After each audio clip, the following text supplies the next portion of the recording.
In the world of men's tennis right now, there is nobody better than Jannik Sinner. At least that's what the ATP rankings say, with the three-time Grand Slam winner sitting pretty at the top of the world standings. His performances on the court matched the tagline, too. Sinner was crowned Australian Open champion for a second time earlier this year, before narrowly missing out on a first-ever French Open title in this month's final against Carlos Alcaraz. But according to one former Wimbledon champion, Sinner isn't actually all that, with parts of his game having been quite poor. At least when the Italian is playing in a wheelchair, that is. Those were the tongue-in-cheek words of wheelchair tennis ace Alfie Hewitt, who in an exclusive interview with Express Sport opened up about practicing alongside Sinner. The pair met for a session at last year's Miami Open, with Hewitt having been initially surprised by one aspect of Sinner's wheelchair game. The 27-year-old explained,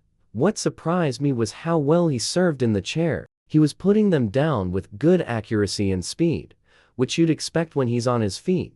But in a chair, it's one of the toughest challenges. You're serving from such a low position." But he seemed to learn it quite quickly. However, with a wide grin on his face, Hewitt couldn't help but take a cheeky dig at the world number one. He added, "But the rest of his game was quite poor, so I think if I was to play him in a match in a chair, I'd fancy my chances." Hewitt, who completed the singles career slam at Wimbledon last year, has a stunning total of 10 Grand Slam titles to his name. The Norwich-born star will travel to the All England club this year, aiming to defend his title, with Hewitt admitting the anticipation ahead of the tournament is already building.